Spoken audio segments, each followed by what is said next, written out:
Welcome back to another episode of the Bourbon Lens and Guten Tag. Yes, that is good day in German. We are excited to talk to owner and founder of Monkey 47, Alexander Stein. So, Alexander, thank you for joining the Bourbon Lens. And today we're the Gin Lens, Scott's first passion and love in alcohol. So excited to have you today. Thanks for having me, and Guten Tag as well. And that's about the end of the German that you're going to hear on the podcast. So Scott didn't hire the translator for today, so sorry. Yeah. I'm gonna blame the lawyer on that one. Just didn't get the contract done. Well, I know there's a vast time difference here, and so thank you for spending some time in the later part of your day in Germany. So to get started, one of the things we want to talk about is, for you, where did the passion come for creating gin or getting into the spirit realm? Because it's busy, crowded, and all of the in between. Over the last 10 years, you've seen a lot. 12 years. What was your passion and drive to get into this? I think the idea, at that time, I always liked gin. I've always been a gin drinker in at least my legal drinking age. I was wondering why is there not a gin that is a bit crisp, fresh, is an aroma symphony, and why does small boutique gin don't exist at the time?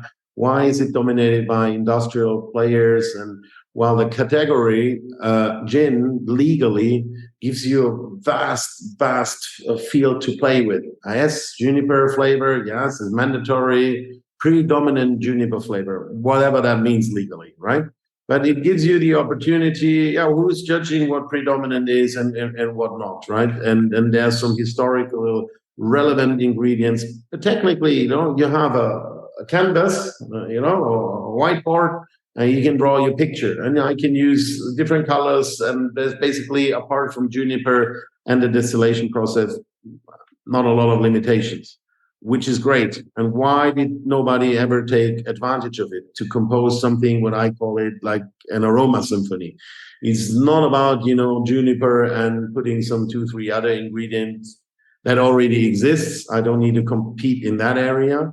We wanted to do something a little bit more edgy, a little bit more eccentric, a little bit more flavorful. It's about as much aroma as possible, not as much as aroma as necessary. So This is also culturally a little bit the German roots of distillation.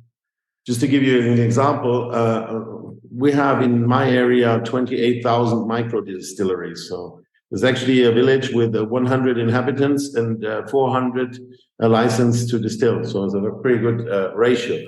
And it comes. How does that math work? Well, they have a lot of distilleries. Small.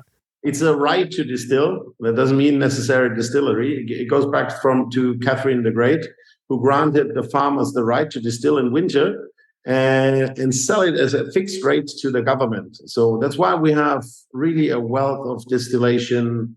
We have eau de vif made from schnapps, made from fruits, from any berries, from leaves, from herbs. Which is pretty interesting. And basically, a gin is exactly that. It's a hybrid. It's a combination of an ODD made from fruits and from herbs and from spices.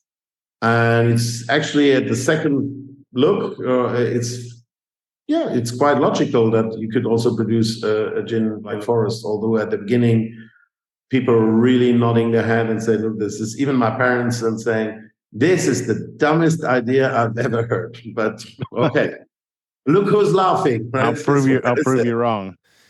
Yeah. Look who's laughing now after partner with Pernod Ricard and all those things over the time, right? Like that's a big deal. So Scott, you're the gin expert of the two of us here, so I'm gonna lean on expert. Yeah, expert. I just like gin a lot. Yeah, so that's how that's it. That's all it takes, Yeah, I think that's what most people, say. It's like, I just like to explore gin. And I think that's what's the fascinating thing about gin is, yes, there are boundaries, very loose boundaries. Juniper is one of them. So, but it's really just a blank canvas to do whatever you want. And you could try one gin today and tomorrow it tastes totally different, and put it in a different cocktail, try it neat, which a lot of people probably listening to this think, well, who's drinking gin neat? Aren't you supposed to just put it in a gin and tonic or, Tom Collins, something like that? But a lot of the gins that are coming out now, because they're so flavorful, because they're so botanical, I kind of think of them as like a culinary experience. They really do allow you to just sip them neat or over an ice cube or something like that. So I think that's what's kind of fascinating mostly about a lot of the gins that are coming out today. And 10 years, 12 years ago, I don't know, I think 13 years ago, a lot of people said, look, Jim, you don't drink neat, just like you said. And I always said, look, I disagree. If you're telling me that a product is only good when diluted, probably is sending the wrong message, at least not the message that I want for my company. Yeah. The liquid, first and foremost, should be good neat. And then you can do whatever you want with it. I'm not judging, but neat, it has to be good, right? Yeah. And then you can have a gin and tonic or Tom Collins or a Gibson or whatever. There's plenty of opportunities, but it has to be good on its own. Yeah, you don't want to cover up, bad gin with tonic, and it just makes it taste even worse. Really, yeah. I mean, tonic can expose a lot of bad things too. Yeah, but I think Monkey 47 makes a great gin and tonic, and during the development phase, it's exactly that. What does it do when you add tonic, and what kind of tonic, and what kind of ice? I think, it's a little bit the sugar in the tonic, although you think tonic is bitter, it has quite a bit of sugar. It enhances certain aromas in the right, accentuates certain aromas in the right way. It needs to be fresh. A gin and tonic for me is a very refreshing drink with a lot of citrus notes and bitter and floral notes. So, and I'm still drinking it, by the way, after 13 years. So probably that's a good sign. That's the best compliment if the founder still enjoys it after all these years. Oh yeah, well, and I think that's what's really interesting about gin, and we'll get into the distillation process and gin baskets and all that fun stuff. But like, as you nose things like bourbon, whiskey, heavy barrel influence, right? So everything you have to do for gin is in the distillation and in the in that maceration process, as you all say. So like the to get the bouquet of flavors, I think that's what's so beautiful about gin. And there's some that I don't like and some that I do. This is in my alley because I love the citrus brightness of this gin. Like it wakes it up. It feels like you walk into a field like mid-spring, it's dewy, and like you're getting the brightness off the trees and the flowers, and like that's like it just wakes me up inside. Like it gets warmth and joy out of just kind of nosing this gin. So like that's what I think the difference is. Like bourbon you have to hunt, or whiskey you have to hunt for flavors. Here those flavors are gonna be bold and big in your nose. So that's what I appreciate so far, just about nosing and sipping this gin today. So one of the things that I also think is different, like if we just break down the name, Monkey 47, the 47 means 47 different ingredients. So in a traditional gin, how many ingredients would you say is kind of used versus 47? Because 47 to me sounds like a ton. 47 is very, very complex, and usually in the early days, 47% alcohol was the classic strength, right? And then we made it 47 botanicals as a symbol of complexity, because at the time, probably on average, now it's probably 400 bazillion because it's so inflationary. There's probably 20, 30 botanicals in use, different ones in use in gin in general. And on average, I would say between 7 and 15 in gins. So now I think the number goes up. But I think it's not necessarily the amount, it's the composition, what makes it different. I think you need to compose the recipe in the right way. With 47 different botanicals, you have also a lot of questions to answer. I'll give you an example. So citrus, how do you get citrus flavor into? Well, you get it from the peels, obviously. Okay, do I use dried ones? Do I use frozen ones? Do I use fresh ones? From which area?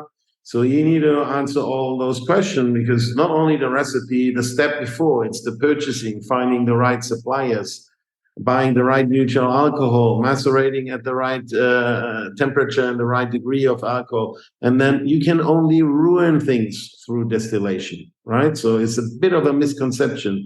Distillation is a technology that does, yes, the separation of alcohol and water in our case.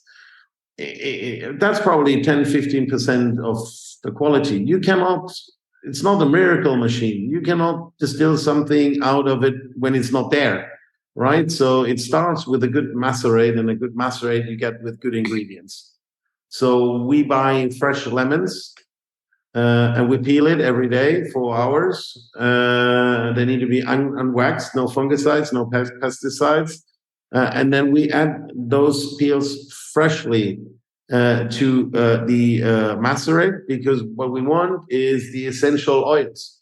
If you have a dried lemon peel, that is not really the best way to do, because what they're doing is they take out the essential oils, sell the essential oils to the perfume industry. You get a peel that is empty and dried, and it gives you bitterness. It doesn't give you the subtle aromas of citrus.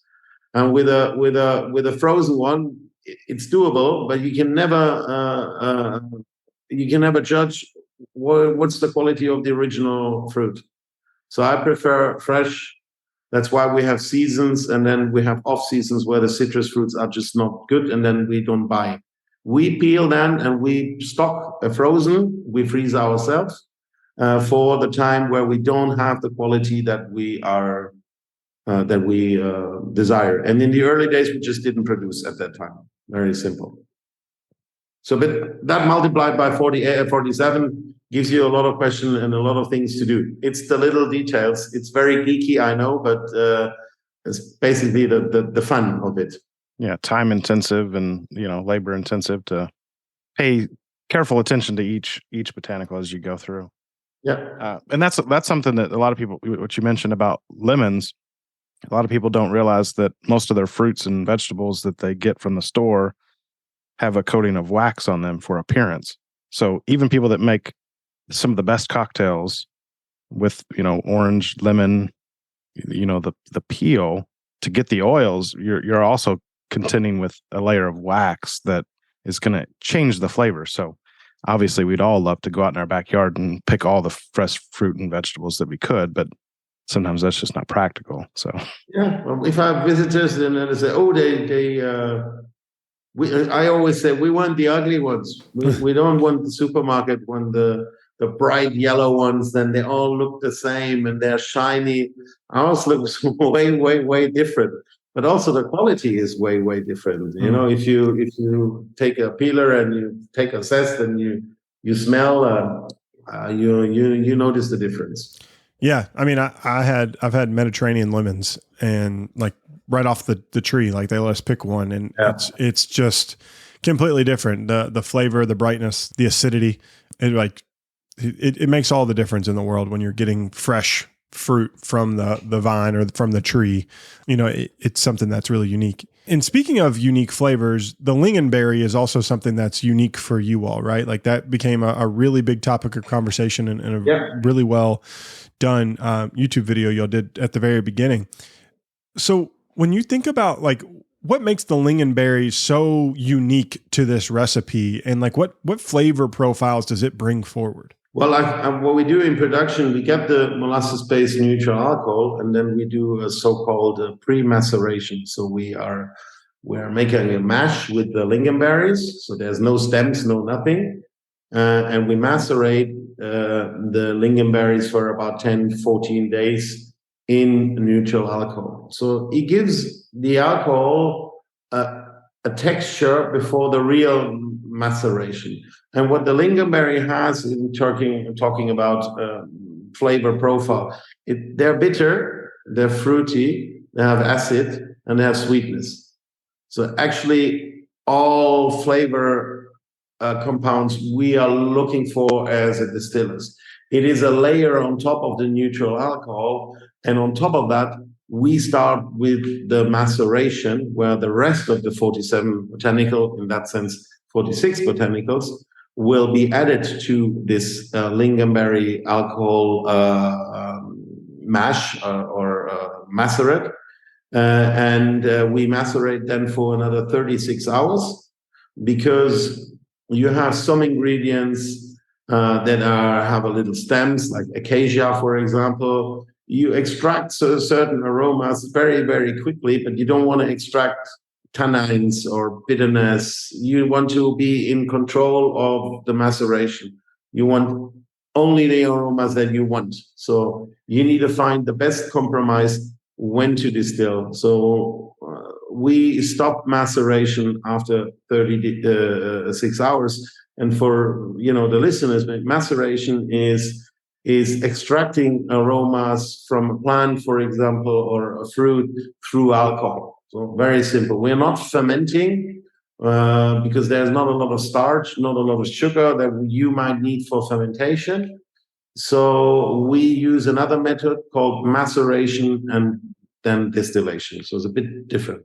I think the idea, the fundamental principle, and it's just from day one, we have 60-liter, can I say jars? Is it jars? Is correct? 60-liter tanks, barrels. And this is the least I can carry in my hand. So our principle, we don't have a huge still. We have one still that is 4 little stills, each containing 125 liters. So our principle is, I would prefer to cook for 4 or 6 people than for 100. But I cook more often for 4 or 6 people. But I can manage my quality better by doing so. And also from, our distillation run takes about 1 hour, 1 hour and 20, depending on the temperature and the time of the day. For double or triple of it, it's for 1,000 liters about 4 hours already, right? So, and in that 4 hours, it's very indirect. It's easier to heat up 100 liters than 1,000 liters.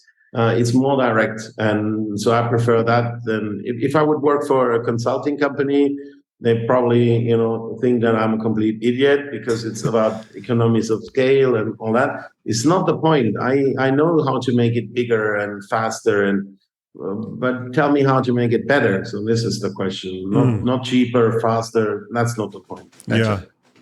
No, I think that's so good, because a lot of times in craft, it's like, how do we rush to get the still as big as we possibly can and innovate and grow and grow and grow.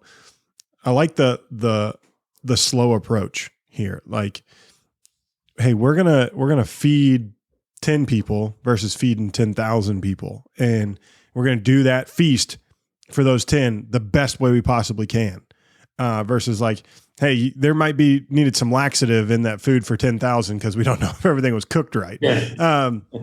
So I love that approach. Like, so in the spirits industry, it's all about growth. It's all about, economies of scale, like you said, and it's so refreshing to hear something a little bit different, because, bourbon's booming. That's all we hear is about growth. And it's cool just to see that micro distillery concept, keep pushing forward. I think it depends on your personal values. Did you start something, a business, because you're after the money? Is that only? Which, fair enough. Everybody can do what they want to do. I think for me, it was more the product and the ability to be.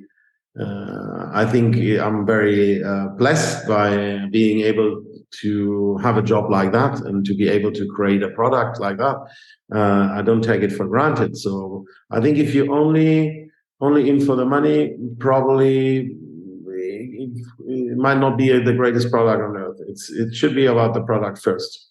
Yeah. So we've talked a lot about the distillation. We've talked a lot, just in general. So Scott, I'm going to go to you because you're my resident gin expert. You might not be a gin expert, but you're my. You got to stop calling me an expert. I'm only an expert in like 1 or 2 things in life. Yeah, well, we're calling you the gin expert for today's episode. I'll take it. So let's go to the to the normal release, which is the purple bottle, the medicinal looking bottle. It's pretty unique. So Scott, I've seen you sniff and take some notes down. So what are your thoughts just about that small batch? Is that the correct way to term that from a release perspective, Alexander? Yeah, that's fine. Yeah. Yeah. So that small batch distillate, like what are you getting? What are your thoughts, Scott? Yeah, I mean, immediately it's citrus and berries like just pop out of the glass, and I think that really carries over to like on the palate.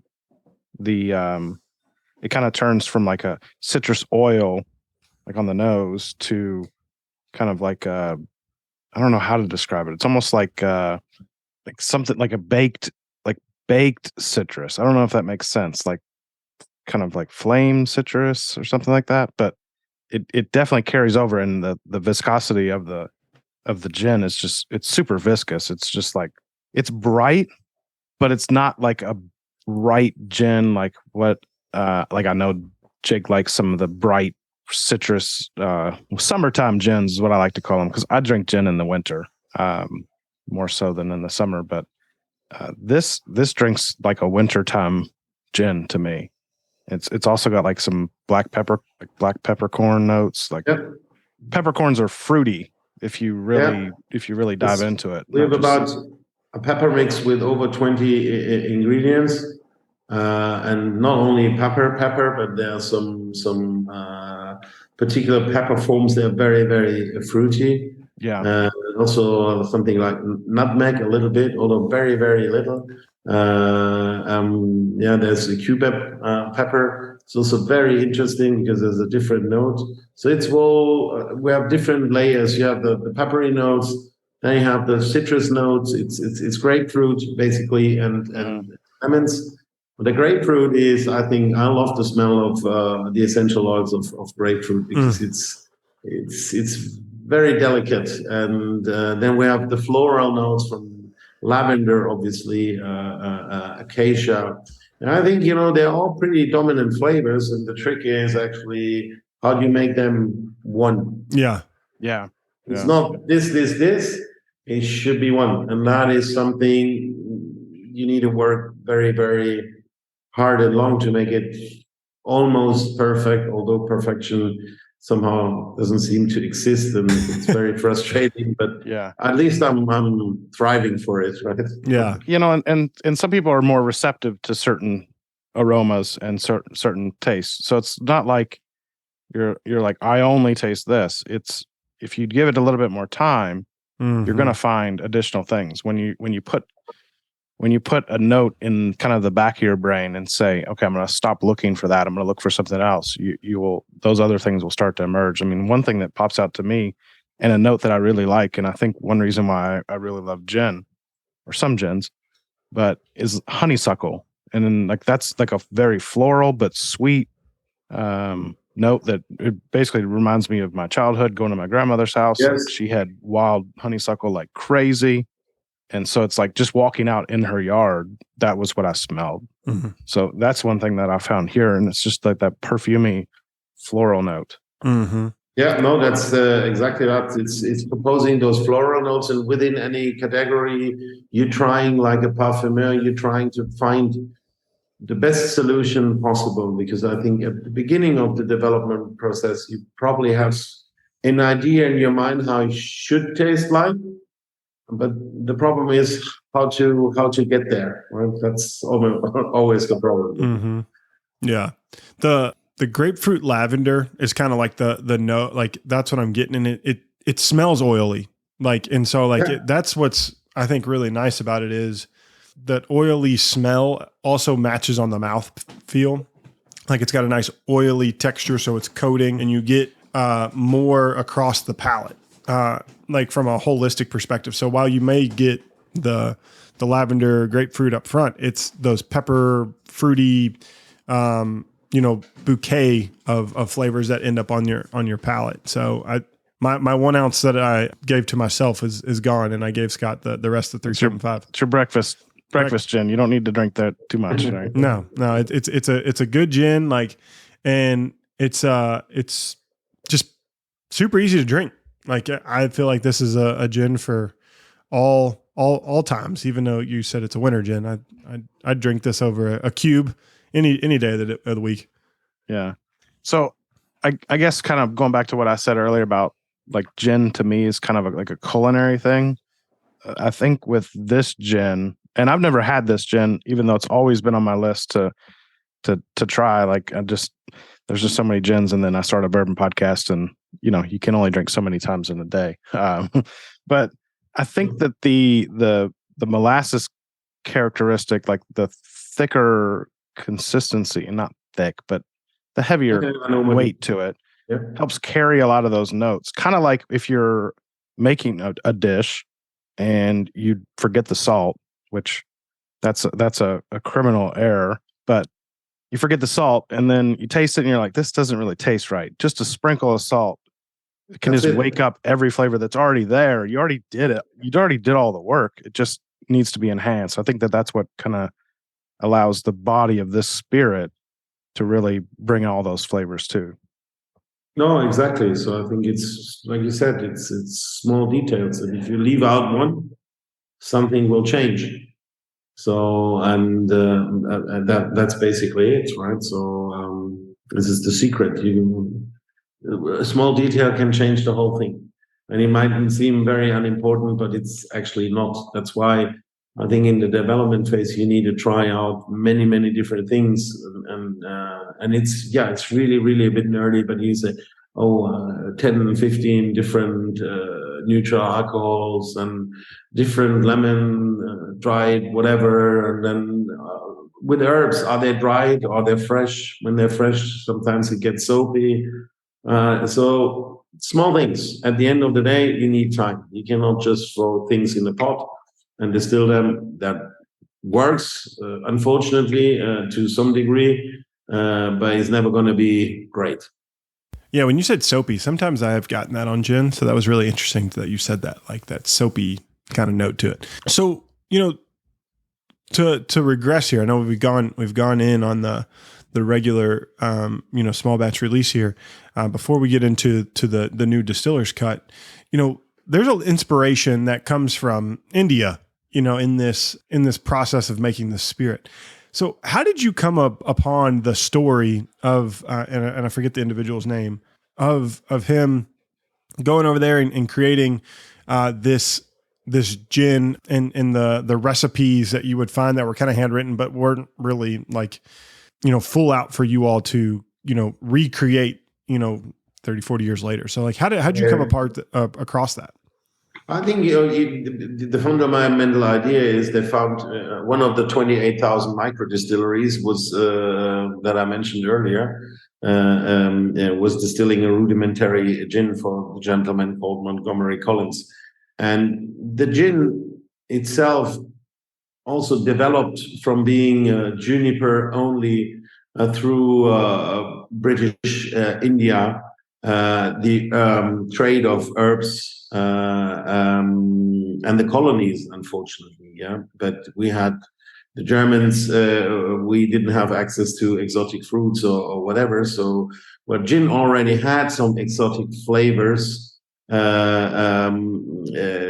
They had to use what was available and substitute it. I really like the idea of, okay, if you don't have it, what comes close to that, or maybe you skip it and do something else. So actually, that was the trigger for me. So, hey, it would be very cool to take this idea to combine it with traditional local indigenous plants or botanicals and create something new. Although you found a recipe, I think it's somehow not good to just recreate. It doesn't work. You need to adapt it. Ingredients have been changing. Quality of ingredients have been changing. The quality of neutral alcohol is way different than it was before. Distillation technology is completely different. The quality of goods is completely different. So I think basically what you're doing is you start from scratch with a vision in your head. This is what I want. How to get there. So I guess this is probably a good segue to distiller's cut, since you mentioned previously, it's the small details. So we go from Monkey 47 to what could be called Monkey 48 for the special release distillers cut. So what was kind of the origin? Because I believe this is the 12th release. Yeah. The 12th release. So what was kind of the origin of starting this special limited release series, and then how did we get to this 12th release, and what's different or unique about that 48th? I think to summarize it a bit provocative, it was frustration and stubbornness. So when Monkey 47 launched in May 2010, a few people from, at least in Germany, from the industry said, this is too complex. Nobody wants a gin that complex. A gin has to be this and that, and boom. I said, look, instead of arguing, we sat down and said, look, we need to produce something that is even more complex. And I was on stage and said, look, thanks for criticizing me, and here's my answer. My answer would be, I'll do something that is even more complex, because we have to educate, develop the customer, offer the customer new culinary horizons. And at the end of the day, you don't have to buy it. It's fair enough. There's plenty of other gins out there. If you don't like it, buy something else, right? But luckily, a lot of people said, look, this has never been done before. This is a great product. It gives us the opportunity to kind of reinvent ourselves every year, based on the fundament, a good solid fundament, the Monkey 47 recipe, and bringing in some new ideas, sensoric ideas, meeting new people, new suppliers. And it's also a lot of fun, actually. I mean, that's basically the major component of it. I like doing it once a year, so that's nice. Because I wanted to. That's why. Yes, it's a very it's not an excuse, but kind of an excuse. Hey, works for me. I like it. Simplicity is everyone's best friend, right? Like, you don't need a convoluted answer. You need an answer that is simple and truthful. And that's what that was.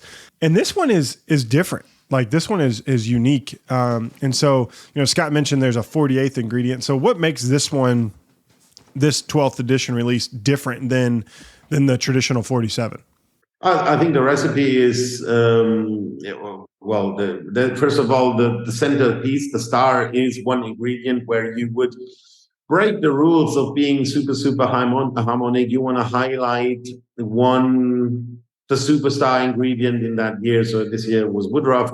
Very, very interesting notes. Very a bit difficult to distill, because to achieve what you want to achieve, it needs a little bit of a trial and error approach. But I'm kind of experienced now, so I know what I'm doing. But still, every year it's a bit of a challenge, and every year it turns out to be completely different. I need to ask myself always the question when sampling, and say, is it a Monkey 47? Yes, it is. Is it a Monkey 47, a different one? Yes, and it should be like that, but not like the flavored spirit category, where you have something that is full of whatever ingredients, artificially too much of it. I think it's a slight hint of something, a very subtle connotation to the existing Monkey 47, gives it a completely different spin. Yeah, and so for those people who don't know what woodruff is, because I didn't, I Googled it. Woodruff is an herb, also known as master of the woods and Waldmeister in German, or sweet woodruff. And it is a sweet, hay-like, earthy aroma and taste. So just so you all know, just give, and that was my poor attempt of German. So I gave it, I gave it, W sound like V. But I can maybe explain from a culinary point of view. Yeah.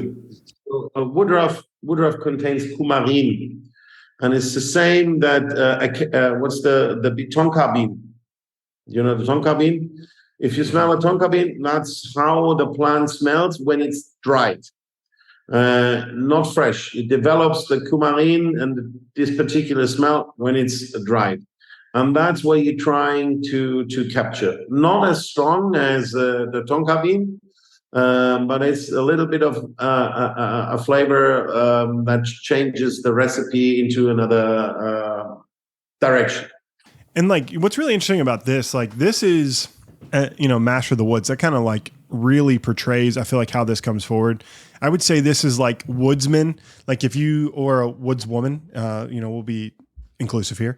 Someone who goes out into the woods and goes and hunts and, they interact with just nature a lot. This is what that smells like to me. Like it's very fresh, but it's like, you can tell it's got those earthy notes to it. Like, and I almost had this, Epsom salt that was like very similar smelling to this, that it just smelled up the whole room, and it smells just fragrant and I'm going to say manly. I'm just going to say it. It smells manly, and I like it. And it just like makes me feel like I've been out like chopping lumber all day, even though I've never chopped lumber in my life.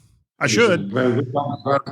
I need to do that. I need to go buy an axe and chop lumber because my logs are too big for my campfire that I have. So if you know that's just an insult to myself. So Scott, you're again gin expert for the Bourbon Lens. What are you getting here? Yeah, I mean, it's very woody. I get like cedar wood, like really comes through for me. Like it's almost like cigar box cedar wood, like fresh, fragrant, cut cedar. But then also like cinnamon, and I know that cinnamon's not the right word. Is it like cassia? Like whatever the bark is, the woody characteristic, not cinnamon powder or whatever. But yeah, so it's like cinnamon, nutmeg, and then it almost reminds me from on the nose of like chai tea, like what I experience when I'm like having like chai tea, which chai is tea. So you're basically saying tea twice, but for us Americans, the Germans, don't feel bad. The ATM machine. I need to go to the ATM machine. So, but yeah, so it's very like herbally but woody, and it really doesn't portray that citrus note that comes with the other one, with the small batch release. Yeah, I would have said that I would have probably preferred the other one, but man, I just love to go smell my glass. Like smelling my glass after this that is everything to me. Like the taste is great, but like going back and being able to nose my glass and get those profiles that I really enjoy from a flavor perspective, like I don't have to have three drinks of this. Like I could have one and I could just sit there and go back and nose my glass and enjoy just the evening. So like it's an offer. Yeah. This is how gin could also taste like, right? So it's sometimes, what do you like? Well, it depends on the mood. It depends on the time of the day, I think it's. I cannot say this. I prefer over that. I think as a daily go-to drink, I think Monkey 47 would be my go-to. Yeah, but the cut once in a while to sip. Some of them are also great in a gin and tonic, depending on the release. So we did one with honey. That was from our own. We have a bee house in the distillery, and I experimented with honey, and that was super. It tastes very bizarre. Yeah, but sometimes small things changes the whole setup completely, and I like that. So you get to know your baby a little bit better. Yeah. So. No, this is super super fun to go outside of our wheelhouse to talk about other spirits, because the world's so big, and sometimes we can get so focused on one thing, and you need a palate reset from now and again. Like I'm sure, Alexander, gin is not the only thing you partake in. Like you probably enjoy other spirits or beer or whatever. Yes, of course. And so it's fun to like wake up my palate to new flavors, because gin gives me flavor profiles and sensory memories that I can go back and say, hey, am I getting this in my whiskey? Am I getting this in whatever drink that I'm having? So this has been a lot of fun for me, just to waking up my palate and experience gin in a different way. With that being said, Alexander, can you tell our listeners where they can find out more about Monkey 47, and if they can order online, or is it available in the States? But you can go to the website monkey47.com, and you find everything you always wanted to hear about gin and on the website. And but it's available in the States since 5 years. It's doing quite well. We're very, very pleased that the monkey made it across the pond. Thank you very much for having me today. Thanks for making an exception, right? Yeah, no, it's the rule versus the exception that we always do something a little bit different. We actually did barrel aged gins last year in May, so we like to go to Scott's preferred spirit every now and again. I need a palate reset every now and then. Like you said, it's palate fatigue that really gets you, and you really need to. Mm-hmm.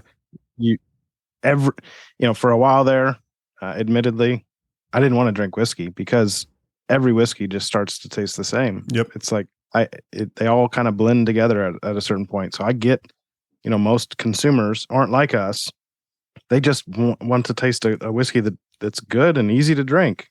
But after a while, they just start to blend together. But like gin, I think is why I like to step back and pour a gin and tonic or pour a gin neat or over a large cube every now and then too. So. Yeah. No, we truly appreciate it for you joining the Bourbon Lens today. As always, thanks everybody for listening to this episode. If you want to find out more about Bourbon Lens, you can go over to Instagram, Twitter, and Facebook at Bourbon Lens. And you can always shoot us a line at info@bourbonlens.com. Last but not least, if you are interested in joining our growing community, we have a Patreon that you can go to, patreon.com/Bourbon Lens. We'd love to have you there. And until next time, cheers. Cheers.